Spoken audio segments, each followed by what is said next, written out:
nome do Pai, e do Filho, e do Espírito Santo. Amém. Vinde, Espírito Santo, enchei os corações dos vossos fiéis, e acendei neles o fogo do vosso amor. Enviai o vosso Espírito, e tudo será criado, e renovareis a face da terra. Oremos, ó Deus, que instruís os corações dos vossos fiéis, com a luz do Espírito Santo. Fazei que apreciemos retamente todas as coisas, segundo o mesmo Espírito, e gozemos sempre da sua consolação, por Cristo Senhor nosso. Amém. Ó Maria concebida sem pecado, rogai por nós que recorremos a vós. Glorioso São José, rogai por nós. Em nome do Pai, e do Filho, e do Espírito Santo. Amém. Olá, querido irmão, querida irmã. Hoje, então, nós vamos dar mais um passo no nosso estudo do Catecismo Maior de São Pio X.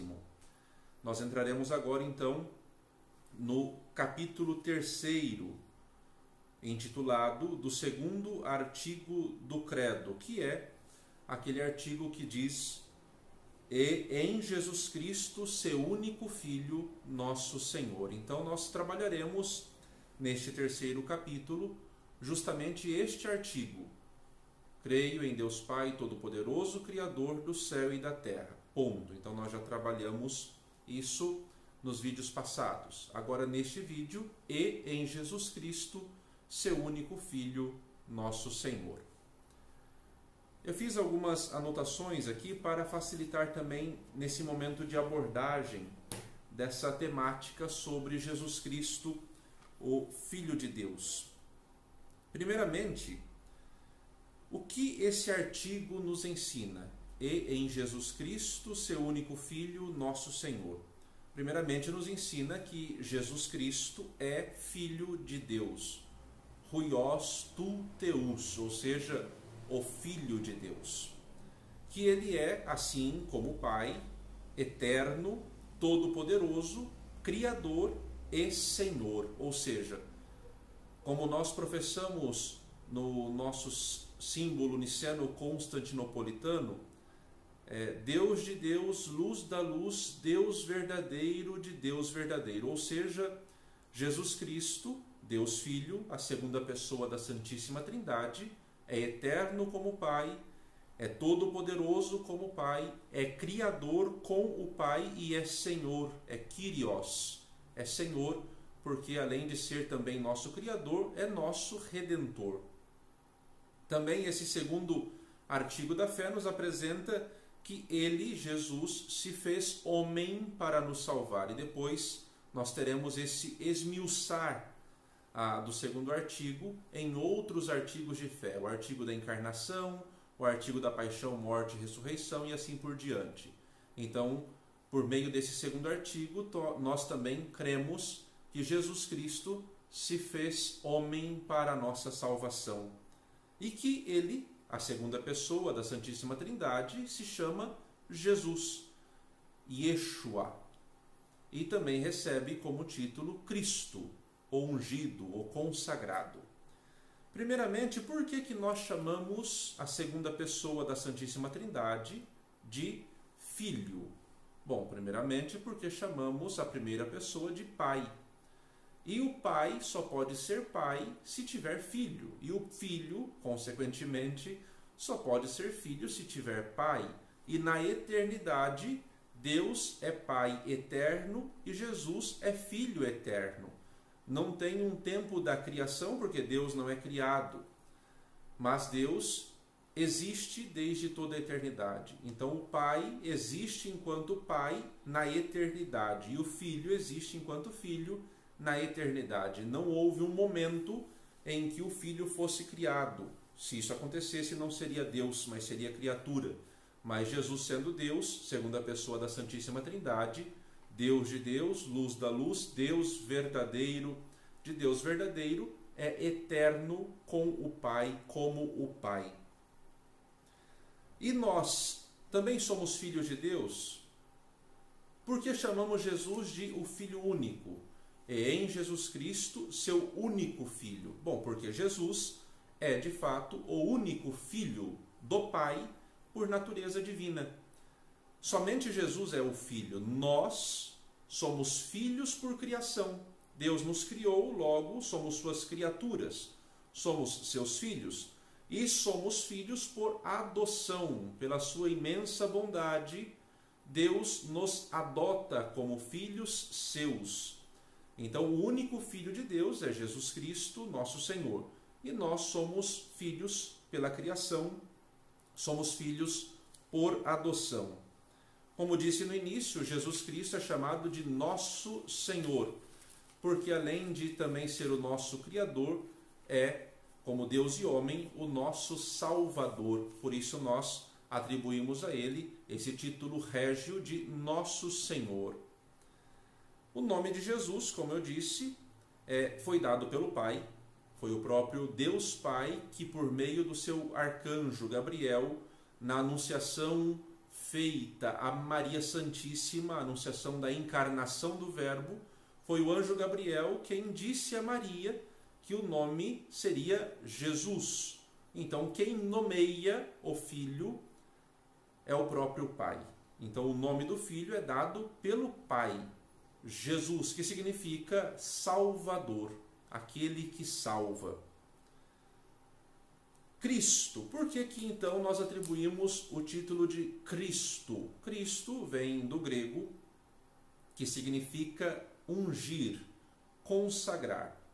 Se nós pegarmos a Bíblia, nós veremos que no Antigo Testamento os reis, bem como os sacerdotes, eles eram ungidos, ou seja, era derramado o óleo sobre suas cabeças. Até diz que o óleo escorria pela barba, o óleo escorria por toda a face dos sacerdotes, dos profetas, dos reis. Então Jesus, por ser ele o Rei dos reis, o sumo e eterno sacerdote e o verdadeiro e eterno profeta, Jesus então é o Cristo, o ungido, aquele que é consagrado pelo Pai. Nós não encontraremos no Novo Testamento, nos Evangelhos e também nos Atos dos Apóstolos ou nas cartas apostólicas, enfim, nós não encontraremos nenhuma unção com óleo feita na cabeça de Jesus com essa intenção. Nós temos o derramamento do perfume, nós temos algumas outras atividades nesse sentido, mas uma unção propriamente nós não encontramos. Mas em Lucas capítulo 4, Jesus, ao entrar na sinagoga e ler o livro do profeta Isaías, ele mesmo proclamará: o Senhor está sobre mim, ele me ungiu com a unção para anunciar a boa nova aos pobres, libertar os cativos, devolver a vista aos cegos. Ou seja, a unção de Jesus não é feita com uma substância do óleo, mas a unção de Jesus é feita pelo próprio Pai na sua essência, ou seja, ele é o sumo e eterno sacerdote, ele é o sumo profeta, ele é o Rei dos reis. Então Jesus é chamado de Cristo porque ele traz em si a plenitude de todas essas, digamos, funções sacerdotal, profética e régia. Depois, nós poderíamos nos perguntar, antes da vinda de Jesus, os homens tinham conhecimento de que ele se encarnaria? Sim. Se nós olhássemos no Antigo Testamento, há várias profecias, há vários sinais que apontam para a vinda do Cristo. Desde Adão e Eva, até a consumação dos tempos, até o nascimento de Jesus, por toda essa caminhada, Deus foi sinalizando que o seu Filho viria. E viria para estar conosco, para nos salvar e para nos revelar plenamente a sua face. Então, no Antigo Testamento, os homens já tinham, de certo modo, um conhecimento no nível da esperança, da expectativa da vinda do Messias, da vinda do Filho de Deus. E como que nós sabemos que Jesus é o verdadeiro Messias? Os judeus dizem que não. Nós sabemos que Jesus é o verdadeiro Messias primeiro, porque tudo aquilo que foi dito no Antigo Testamento se concretizou nele. Todas as profecias que foram anunciadas por meio de Deus ao antigo povo da aliança, se concretizaram em Jesus. Então nós cremos que ele é o verdadeiro Messias, porque nele se concretiza tudo aquilo que está dito como expectativa no Antigo Testamento, bem como e principalmente nele, em Jesus, se realizam todas as profecias. Logo, ele é o Messias esperado, ele é o Cristo de Deus, ele é aquele que vem para salvar o seu povo, para conduzir o seu povo, para apacentar o seu rebanho. Então nós temos a certeza de que Jesus, o Filho de Deus, é o Cristo, é de fato o Messias, porque nele se realiza tudo aquilo que era até então expectativa. O que as profecias disseram sobre Jesus? Se nós olhássemos no Antigo Testamento, o que foi dito enquanto profecia e que depois se confirmou no próprio Cristo? Vamos lá. A linhagem. No Antigo Testamento já se dizia que a vinda do Messias se daria pelo tronco de Davi, pela linhagem do rei Davi. E foi o que aconteceu. No Antigo Testamento já se dizia que o Messias nasceria numa certa época e num certo local. E isso de fato aconteceu. A sua vida, os seus sofrimentos, os seus milagres, todos eles foram pré-anunciados no Antigo Testamento e foram concretizados visivelmente, palpavelmente, concretamente diante de todos aqueles que o seguiam. Então, esses sinais, desde a sua linhagem, nascimento, local, milagres, vida, sofrimento, tudo isso que já estava no Antigo Testamento como um prenúncio, se concretiza em Jesus. E além disso, o seu reino também é pré-anunciado. O reino de Jesus é dito já no Antigo Testamento e ele se instaura no mundo por meio da Santa Igreja Católica. Por meio do reinado de Cristo na Igreja, ele quer reinar também sobre todos os corações e sobre todos os povos. Ide por todo o mundo, pregai o Evangelho a toda criatura e fazei discípulos meus todos os povos. Ou seja, Jesus, ele que quer que todos os povos sejam de fato congregados no único rebanho, cujo pastor também seja um só. Jesus já tem essa sua missão, já tem essa sua, digamos assim, proposta de reino predita pelos antigos profetas. E isso acontece por meio da Santa Igreja Católica, presente no mundo e que anuncia o reinado de Cristo. Quais são, então, no Antigo Testamento, as principais prefigurações, ou seja, prefigura, as figuras que antecedem, as imagens que antecedem? Quais são as principais prefigurações de Jesus? Bom, nós poderíamos começar pelo martírio, pela morte, pelo assassinato do inocente Abel. Abel, que é assassinado injustamente pelo seu próprio filho, pelo seu próprio irmão.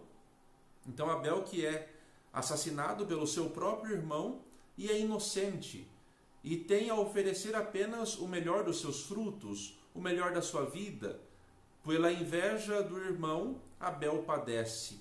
Depois nós temos também como prefiguração o sacerdote Melquisedeque, que não tem linhagem, mas que oferece constantemente sacrifícios a Deus. Nós temos ainda o sacrifício de Isaac, quando seu pai Abraão, tomando seu filho único, seu primogênito, vai até o monte para sacrificá-lo como uma oferta agradável a Deus, e o anjo segura Abraão pela mão e diz que ele não precisa fazer aquilo, porque a sua fé já havia sido comprovada. Também nós temos José, que foi vendido pelos irmãos e que depois se torna, de certa forma, aquele que vem salvar o seu próprio povo das situações de fome, miséria e escassez. Então, essas são algumas das prefiguras, das prefigurações de Jesus no Antigo Testamento. Temos o profeta Jonas, que passa 3 dias no ventre da baleia e que depois, ao ser deixado na praia de Nínive, anuncia também a mudança de vida, a conversão. Temos o Cordeiro Pascal como prefiguração de Cristo, temos a serpente que é elevada na haste no deserto para a salvação daqueles que a contemplassem. Enfim, essas são algumas figuras do Antigo Testamento que pré-anunciam a vinda daquele que é de fato o esperado, o Messias, o Cristo, o Filho de Deus. E como que nós sabemos que Jesus é verdadeiro Deus? Às vezes nós vemos algumas pessoas, até mesmo católicos, confundindo as coisas e não entendendo muito bem sobre a questão das três pessoas da Santíssima Trindade. Como que nós sabemos que Jesus é verdadeiro Deus e não é, vamos falar de um modo bastante simples, um Deus de segunda categoria, um Deus de um escalão menor, mas é Deus de Deus, luz da luz, Deus verdadeiro de Deus verdadeiro, Filho eterno do Pai? Como que nós sabemos? Primeiro, nós sabemos pelo próprio testemunho do Cristo. Ele mesmo diz que é o Filho de Deus, ele mesmo se pronuncia como sendo o Filho de Deus. Depois, pelo testemunho do Pai. O próprio Pai diz: este é o meu Filho amado, no qual eu ponho a minha complacência, no qual eu ponho o meu agrado. Também pela manifestação dos seus milagres, os milagres de Jesus, e aqui nós citamos o maior de todos os milagres, ou seja, a sua ressurreição. Esses milagres, tendo por base e fundamento a própria ressurreição de Cristo, nos atestam a sua divindade. Depois nós temos a doutrina dos apóstolos, ou seja, aquilo que os apóstolos deixaram para a igreja como um testemunho ocular de tudo aquilo que eles experimentaram. E por fim, a sagrada tradição da igreja, a tradição constante da igreja que anuncia essa verdade. Então nós sabemos que Jesus é Deus porque o Pai falou que ele é Deus, ele mesmo falou que é Deus. Os milagres por ele realizados atestam que ele é Deus, principalmente a ressurreição. Não fosse a ressurreição, já disse São Paulo, nós não teríamos como acreditar em Jesus, e se acreditássemos, caso ele não tivesse saído do sepulcro, seríamos os mais tolos de todos os homens. Isso nós já dissemos. Então a ressurreição, o milagre da ressurreição, atesta verdadeiramente todos os outros aspectos. É a ressurreição que dá base para a nossa fé. Depois, o testemunho dos apóstolos, aquilo que os apóstolos viram, ouviram e tocaram. E, por fim, a tradição constante da igreja que anuncia essa verdade. Nós sabemos então que Jesus é Deus por esses pontos. E não é um Deus de segundo escalão, é Deus de Deus, é Deus verdadeiro, é Deus como o Pai, é Deus com o Pai e o Espírito Santo. E depois nós poderíamos perguntar quais foram os seus principais milagres. Bom, como eu disse, o principal milagre de Jesus foi a sua própria ressurreição. Repito, eu acredito que essa afirmação de Paulo, ela nunca deveria sair dos nossos lábios e principalmente do nosso coração. Se Cristo não tivesse ressuscitado, vã seria a nossa fé, inútil seria a nossa pregação e nós seríamos os mais tolos de todos os homens. Então, o primeiro grande milagre de Jesus é a sua própria ressurreição, que atesta, afirma, sela todos os demais sinais, todos os demais milagres.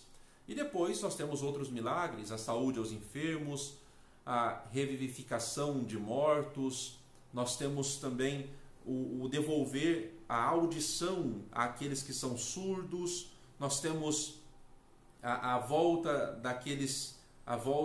da independência motora daqueles que são aleijados, coxos, enfim, tantas e tantas outras situações de milagre que atestam a divindade de Cristo.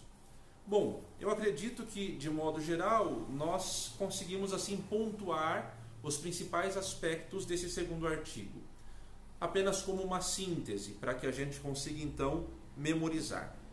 Jesus Cristo é o Filho de Deus, é a segunda pessoa da Santíssima Trindade, é Deus verdadeiro de Deus verdadeiro.